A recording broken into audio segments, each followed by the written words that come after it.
Hello and welcome to our show coffee at 3Cs। आज हम मिल रहे हैं इस सेक्शन से जिन्होंने स्टूडेंट लाइफ में अपने उस कैरियर को चुना जहाँ पे आम तौर पे स्टूडेंट उस फील्ड को कभी मानते नहीं हैं। आशिमा शर्मा जी से मैं आज बात करता हूँ, एस्ट्रोलॉजी के बारे में आज बताएंगी आप सभी को। Thank you for inviting me for this show. ये तब की बात है जब मैं स्टूडेंट लाइफ में थी और मैं 12th स्टैंडर्ड में थी और मैं बहुत इंटेलिजेंट थी और मुझे लगता था कि मैं इंजीनियर बनूँ लगती थी। तो मेरी कुंडली देख के सब लोग बोलते थे कि बाकी सब चीज़ ठीक है, बस सूर्य वीक है, उसको जल चढ़ा के स्ट्रॉन्ग कर लो। ये बचपन की बात? यस। तो मैं तब इतनी नॉलेज तो थी नहीं मुझे, तो मैंने उनकी बात मानी और सारे ही लोग ऐसे जल चढ़ाया और एक हफ्ता ही बीता था कि मेरे फादर एक्सपायर हो गए। और जब फादर एक्सपायर हो गए तो इतनी प्रॉब्लम्स आ गई कि उनका जो भी बिज़नेस था, हमारी जो भी प्रॉपर्टीज़ थी, वो सारी चीज़ें मतलब लोगों ने हड़प ली और लोगों ने रख ली। तो हम लोग फाइनेंशियल क्राइसिस में आ गए और जो चीज़ें मुझे करनी थी कि मुझे इंजीनियरिंग करनी थी, तो इतनी प्रॉब्लम आ गई कि हम अपना घर जो था उसको रेंट पे उठा के खुद रेंट पे आए। तो पैसे ही नहीं बचे फॉर्म खरीदने के लिए। तो मुझे ऐसा लगा कि जब मैंने जल चढ़ाया तो मेरे साथ ऐसा हुआ क्यों। फिर और लोगों ने बताया, ऐसी मम्मी वगैरह सबने दिखाया, तो बोला चींटियों को आटा डालो तो भाग्य तेज होगा। तो मैंने ही डाल दिया। तो जब मैंने डाला तो जो हमारा एक फ्लैट था, घर था शादरा में दिल्ली में, तो वो हमारी बुआ थी, उन्होंने रख लिया था पापा के जाने के बाद कि अब मैं नहीं खाली करूँगी। तो फिर वो सेल हो गया और उससे पैसे आए और हमारा घर एक आ गया। तब मुझे लगा कि जब मैंने सूरज को जल चढ़ाया तो मेरे साथ क्यों गलत हुआ, और लेकिन जब मैंने चींटियों को आटा डाला तो मेरे साथ अच्छा हो गया। तो फिर ये इतनी ज़्यादा अंतर चीज़ें में चेंजेस क्यों, तो कुछ तो लॉजिक है। तो मैं थी साइंस की स्टूडेंट, तो लॉजिक में घुस गई। तो मैंने देखा मुझे बिल्कुल भी नॉलेज नहीं थी कुंडली की तब। तो मैंने ऐसे एक पंडित जी थे, तो मैंने बोला बस मुझे ग्राफ खींच के बता दो कि प्लेसेस कैसे देखते हैं, घर कैसे देखते हैं, रिसर्च तो मैं कर ही लूँगी। तो मैंने वही देखा। तो मैंने सारे जब प्लैनेट देखे तो मुझे पता चला कि मेरा सूर्य ही नीच का था, बाकी 7 ग्रह अच्छे थे। जो नीच का था और उसकी मैंने पूजा करी, मतलब करा, तो वो एक्टिव हो गया। जब वो एक्टिव हो गया तो वो और तेज़ी से मेरे साथ ख़राब करने पे लग गया और उसने जो चीज़ बहुत लंबे टाइम बाद होनी चाहिए वो पहले ही हो गई मेरे साथ। अब जो शनि था मेरा बहुत उच्च का है, मतलब मैं अधिकतर चीज़ें ब्लैक यूज़ करती रही, तो मेरा शनि उच्च का था। वो इस वजह से हमारी पहले की लाइफ बहुत मतलब अच्छी थी, सब कुछ था, हॉस्पिटल था, फैक्ट्री थी, मतलब हम बिल्कुल, हमने गरीबी या परेशानी देखी तक नहीं थी।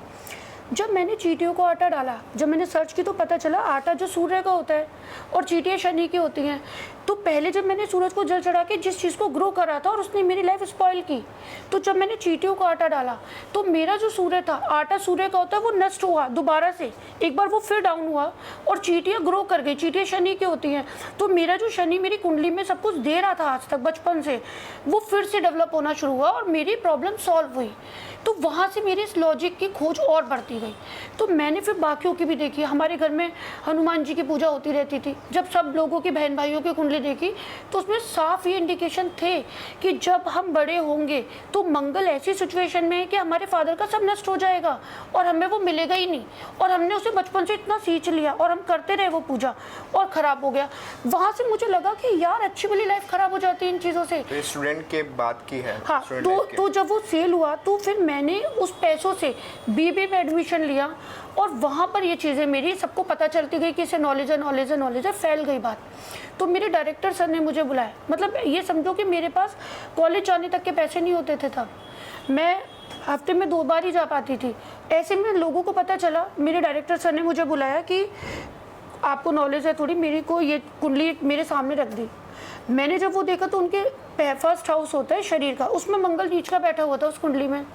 तो मैंने बोला सर इनको मूंगा कभी मत पहनाना और हनुमान जी की पूजा मत कराना, नहीं तो उन्हें डायबिटीज़ हो जाएगी और बीपी की प्रॉब्लम। तो उन्होंने कहा ये मेरी वाइफ की कुंडली है और उनको 2 साल पहले मूंगा पहनाया था और अब तो पंडित जी ने सुंदरकांड का पाठ रखा है, उनकी तबीयत बहुत ख़राब है और उनको बहुत डायबिटीज़ हाई लेवल पे, तो उसको सही करने के लिए बताया गया ये। तो मैंने कहा उसे तुरंत स्टॉप कराओ क्योंकि वही बीमार कर रहा है, जो नेगेटिव है वही बीमार कर रहा है। तो उन्होंने बोला अच्छा इसका सॉल्यूशन क्या है। मैंने तो सोचा ही नहीं था क्योंकि मेरे पास तो, मैंने बोला कि ऐसी जस्ट मार दी कि ऐसे तो कुछ मुझसे करवाएंगे नहीं है। मैंने बोला सर एक फ़ाइल बनाती हूँ मैं, वो 2000 की बनती है, उसमें सारी रेमेडी आएंगी और सारे प्लेनेट के बारे में इंफॉर्मेशन होगी। तो यू डोंट बिलीव कि मुझे उन्होंने 2000 रुपीज़ एडवांस दिए, 5 फाइल का ऑर्डर कि 3 बच्चे और हस्बैंड वाइफ कि इनकी तैयार करना आप। मेरे पास जब फर्स्ट टाइम 2000 रुपीज़ आए जिसके पास 20 रुपये नहीं उसमें 2000 रुपीज़ आ गए। तो बड़ी बात हो मतलब जाती। हाँ, तब मैंने वो पहला परफॉर्मा बनाया कि ऐसे मैं लोगों को फाइल बना के दूंगी जिससे गलतियां नहीं करें और ऐसी लाइफ बर्बाद ना हो लोगों की। वहाँ से मेरे सारे टीचर्स की सबकी फ़ाइल बनाई मैंने, और मेरी वहाँ से मैंने अपने खुद से फीस पे की और पीछे मुड़ के आज तक नहीं देखा फिर। तो आपने बीबीए कंटिन्यू रखा फिर? यस यस, बीबीए के बाद फिर मैं इस फील्ड में सेटल हो गई क्योंकि लोग आने लगे। मतलब वो चीज़ें ऐसे रूमर्स की तरह फैली कि हाँ यहाँ पता चलता है, ये सही फैक्ट बताते। तो वहाँ से मैं मतलब जब हम एस्ट्रोलॉजी के फैक्ट को जाने ना, तब मुझे पता चला कि कई अनहोनी टाल सकते हैं हम उसको देखकर। वहाँ से मेरे करियर की स्टार्टिंग हो गई। फिर मैंने पीछे मुड़ के देखा ही नहीं और इसमें इतने बिजी हो गए कि मुझे एमबीए करने की ज़रूरत ही नहीं पड़ी। मैम एस्ट्रोलॉजी क्या है, उसके बारे में आप बताइए। देखिए, एस्ट्रोलॉजी ना एक लाइफ का मैप है जिसमें कई कॉम्बिनेशंस बने हैं। आपके साथ बुरा होना भी लिखा होता है और अच्छा होना भी लिखा होता है, बट आपको वो मैप की डायरेक्शंस पता हो अगर, तो आप बुरी साइड पे क्यों जाएंगे? आप अच्छे वाले रास्ता तय करके और अच्छी सक्सेस की तरफ जा सकते हैं। तो कुंडली केवल हमारी गाइडलाइंस है, हमारे लिए एक फैसिलिटी है जिसकी मदद से हम अपनी लाइफ को सेट कर सकते हैं अपनी टर्म्स पे, जैसा हम जीना चाहते हैं। क्या वाकई भविष्य की कल्पना करती है एस्ट्रोलॉजी? देखिए, फ्यूचर प्रिडिक्शन, जो लोग इस चीज़ को मानते हैं ना कि हमारी कुंडली देख के हमारा भाग्य या भविष्य बता दो कि क्या होने वाला है, तो अगर कोई बता देता है कि आपके साथ ना खराब होने वाला है या आज आपका नुकसान होने वाला है या आपका पैसा गिरने वाला है, तो फिर उसका सॉल्यूशन भी पूछते हैं ना लोग। तो यानी कि इसका सॉल्यूशन है तो उस चीज़ को बदल सकते हैं, उस चीज़ को बदल सकते हैं। तो अगर वो सॉल्यूशन हम अनजाने में अपने आप हो जाता है तो भी वो बदल जाता है। जैसे अगर ये तय है कि आज आपका पर्स गिरेगा, तो हम ये बोलेंगे ना कि इस रास्ते से मत जाओ, या आप गड्ढे में गिरोगे तो यहाँ पे गड्ढा, इस रास्ते से ना जाके इधर जाओ, तो वो उसका सॉल्यूशन हुआ। तो उसको बदल दिया ना डेस्टिनी को। तो अगर ये सोच के, और कभी कभी अपने आप बदल जाती है। कैसे कि सडनली ऐसा हुआ कि हम वहाँ से न जाके वहाँ से चले गए कुछ लोग, तो वो जो तय था वहाँ गड्ढा था ना, वहाँ नहीं था, तो उसका दूसरा रास्ता भी था एक। तो फ्यूचर नहीं बताती, वो फ्यूचर में होने वाली मुश्किलों से बचा सकती है। तय नहीं है कि यही होगा आपके साथ, यहाँ पे मिथ है एक। इसी वजह से ट्रस्ट नहीं करते कि कुछ लोग प्रेडिक्ट कर देते हैं।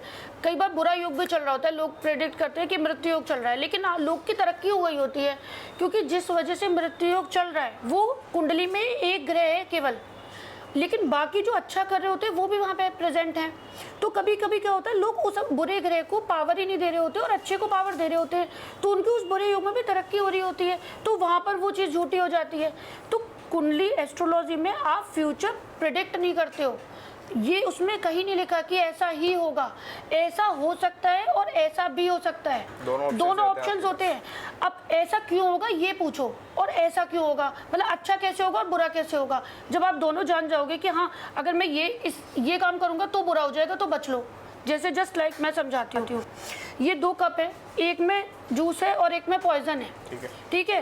अब मैंने बोला कि आपका बहुत खराब योग चल रहा है, मृत्यु योग चल रहा है, तो आप कहोगे मैं कैसे बचूं? तो मैं बोलूँगी 2 कप आएंगे, उसको मत पीना, बस इसको पीते रहना, तो आप बच गए ना वहाँ से। और ये चीज़ तो मैंने बताई, आप सडनली आपने क्या कि ये पिया ही नहीं, ये पी लिया, तो आप वैसे भी बच गए। तो चीज़ें अनजाने में हम बचे, इससे तो जान के बचो, हमेशा बचो, ज़्यादा अच्छा है। तुक्के में ना बचो कि आज बच गए कल नहीं बचेंगे। हमेशा उस चीज़ का ध्यान रख के हम हमेशा अपनी लॉसेस को बचा सकते हैं। तो जो लोग ये बोलते हैं ना कि हमारी महादशा कब आएगी या गोल्डन पीरियड कब आएगा, हमें आज से चाहिए वो कैसे लेंगे, ये क्वेश्चन होना चाहिए। ये नहीं कि कब आएगा, तो आप वेट करोगे उस समय का, तब काम करोगे। आपको आज से चाहिए वो टाइम अच्छा, तो वो हो सकता है, वो एस्ट्रोलॉजी है। यही मैं बोलती हूँ कि कभी मत बोलो कि हमारा योग कब आएगा, कि शादी कब होगी या बिजनेस अच्छा कब चलेगा। अगर हम आज से बिजनेस अच्छा नहीं कर पाए तो एस्ट्रोलॉजी का कोई मतलब नहीं है, फिर तो जो होना है वो तो होना ही है। क्या कुंडली से मैम वाकई में करियर डिसाइड हो जाता है? देखिए, कुंडली में करियर, जो ये बात बोली जाती है ना कि आप कुंडली देख के गए कि नहीं ये इंजीनियर की ही फील्ड में जाएगा, अब उस बच्चे को प्रेशर करे यार तू इंजीनियरिंग बन, इंजीनियरिंग बन। अगर कुंडली में ऐसा डिसाइड है कि ये इंजीनियर ही बनेगा, तो फिर एक हॉस्पिटल में एक टाइम पे कितने लोगों का जन्म होता है, इस दुनिया में कितने लोगों का जन्म है। तो क्या ऐसा है कि एक बैच में सारे इंजीनियर पैदा हुए, एक बैच में सारे बिजनेसमैन पैदा हुए और एक में डॉक्टर पैदा हुए? ऐसा नहीं होता, बल्कि कॉम्बिनेशंस होते हैं कि हाँ इसका गुरु अच्छा है तो ये इंजीनियरिंग की फील्ड में भी जा सकता है, अगर इसका सूर्य अच्छा है तो ये गवर्नमेंट सेक्टर में भी जा सकता है, और बिजनेस के लिए फील्ड है। तो अलग अलग पॉइंट होते हैं। अब बच्चे को उस ग्रह को पावरफुल करते जाओ, जो अच्छा फील्ड है उसका, तो वो अपने आप शेप ले लेगा। लेकिन जो ये कहते हैं ना इंजीनियर ही बनेगा और वो बेचारा बन नहीं पाता, एक एक नंबर से रह जाता है, तो इस वजह से वहाँ पर वो बिलीव हट जाता है लोगों का कि ये तो बताया था पर बना नहीं। आप क्या सोचते हो जो कंपटीशन देते हैं IAS PCS या PCM, मतलब ये जो करते हैं डॉक्टरी वगैरह के, तो इसमें जितने भी लोग बैठते हैं ना, उनकी कुंडली में कहीं ना कोई वो ग्रह होता है जो उधर उनको एक्साइटेड करता है कि मैं ये डॉक्टर बन जाऊं। लेकिन जब वो पावर कम रह जाती है तो एक एक दो दो नंबर से बेचारे रह जाते हैं। अगर उसको पावर दे दो ना तो वो निकल जाए। तो ऐसा कुंडली में केवल आपका फील्ड के ऑप्शन सेट होते हैं। क्या वो वाकई में जल्दी निकल जाता है जैसे बिल्कुल, और क्या वो पहले देख लेता? हाँ बिल्कुल, अगर उसके में है बनने का, लेकिन वो उसकी पावर थोड़ी कम रह गई तो वो एक एक दो दो नंबर से रह जाएगा, चाहे वो कितना ही बेचारा इंटेलिजेंट है, मेहनत कर रहा है। तो वहाँ कुंडली हेल्प करती है कि आप उस ग्रह को पावर दो ताकि उसके वो जो भी उसका गुरु है या जो इंजीनियर बनने के लिए कंपटीशन में जिताएगा तो उसके अंदर फुल एनर्जी आ जाए और वो जीत जाए। डेली जो राशिफल होती है, क्या डेली सबके लिए उसी राशिफल में सेम रहता है? देखिए, राशिफल एक चंद्रमा की पोजीशन से होता है। आपकी मेष राशि है तो चंद्रमा इस समय कहाँ बैठे हैं, जब लाभ वाले में बैठते हैं तो आपका लाभ कराएंगे। तो अब ऐसे में लोगों का नज़रिया होता है कि कुछों को तो बहुत फ़ायदा हो जाता है, कुछ लोगों का काम नहीं बनता। लेकिन जिन लोगों का नहीं बना ना, वो उनको लग रहा है कि मेरा काम बिगड़ा, बट उनका नहीं बना तो बहुत ज़्यादा पॉसिबिलिटी होती है कि वो फंसने वाले थे और वो बच गए हैं। अभी उनको नहीं रियलाइज़ हो रहा है लेकिन बाद में हो जाता है। तो अच्छा या बुरा अगर हो भी रहा है, तो अगर गलत भी हो रहा है ना, तो वो पॉजिटिव के लिए होता है, पहली चीज़। दूसरा, सारी चीज़ें राशि पे डिपेंड नहीं होती हैं, वो केवल एक जस्ट एक सप्लाई है कि हाँ लाइट आ रही है, लेकिन जिसकी तबीयत ख़राब है उस लाइट में वो सो रहा है, और जिनकी सही है वो उस पर वर्क कर रहे हैं, काम कर रहे हैं, उस लाइट का यूज़ कर रहे हैं। तो फिर वहाँ पर आ जाती है पर्सनल कुंडली कि आपके ग्रहों का कॉम्बिनेशन क्या है, आपका कौन सा योग चल रहा है, तो आपके लिए आज का दिन कैसा बीतेगा। दिन बुरा नहीं है, बट आपके ग्रहों का कॉम्बिनेशन ही खराब चल रहा है तो आप परेशानी में हो, तो उसको वो दिन अच्छा है तो उस दिन उसको सॉल्व कर सकते हो। भले ही आपका काम नहीं बना तो भी उसमें कुछ भलाई होगी, ये ऐसा सोचना चाहिए। अगर काम नहीं बना तो वो दिन बुरा है, ऐसा मत मानो। थैंक यू आशिमा मैम, हमारे शो में आने के लिए और एस्ट्रोलॉजी के बारे में बातें करने के लिए। Thank you so much.